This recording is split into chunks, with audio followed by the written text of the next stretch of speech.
47 number पासून पैलवान थोड्या पुढच्या बाकी आहे. मी अजून गावात होतो, गाडी माझी पंक्चर झाली, हे चालणार नाही. एकदा पुढच्या हाफमध्ये कुस्ती गेली की पाठीमागच्या हाफमध्ये कुस्ती लागणार नाही याची नोंद घ्या. हा शाबास आहे सिंगल नेल्सन.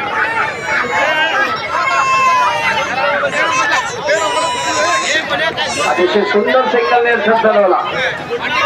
75 नंबरची कुस्ती आराव लाकडे कळंगे विरुद्ध आराव कांबळे येळगूर. हो पुकार दिलेला. चला लावा कुस्ती.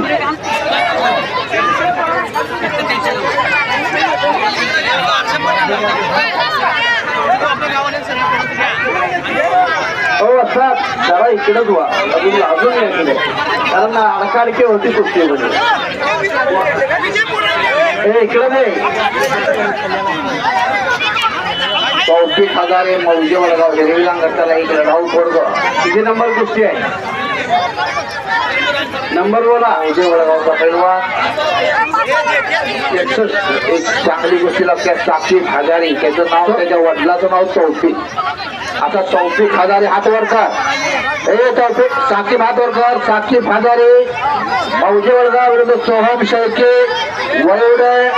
एक प्रेक्षकांच्या माहितीसाठी सांगतो, आम्ही रोज याच बाजारात आहे. तुमच्यासाठी सांगतो, चांगली पोरं आली की जरा तोंड बंद करा, कानानं निवेदन ऐका आणि डोळ्यानं कुस्ती बघा. आतापर्यंत आलेल्या लहान गटात चांगली कुस्ती लागत्या. हजारे विरुद्ध वळवडे कुस्तीला सुरुवात पंत म्हणून शेरबाग कोळशे. पापल्या मिटू नका आणि ताबा घेतला हजारीवर. सोहम शेळके वळवडेकरांना गावतड काढल्या घिसावण्याचा प्रयत्न, पण तो हल्ला पडताना हंडे कळंगे. संस्कार चालू करा. फोटोग्राफर फिरत राहायचा.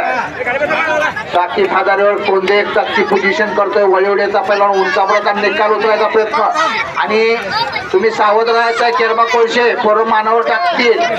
शंकर शिंगारे कळंगे मध्ये विरुद्ध श्रावण पाटील मुडसिंगी.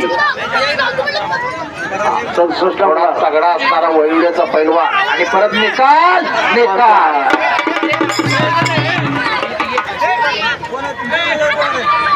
शाबासाहेब वळवडेचा पैलवान निकाल डावावर कुस्तीचा निकाल. हजारी पैलवानावर विजय मिळवला. मौजे वडगावचा तो ठरल्या जवळचं मौजे वडगाव.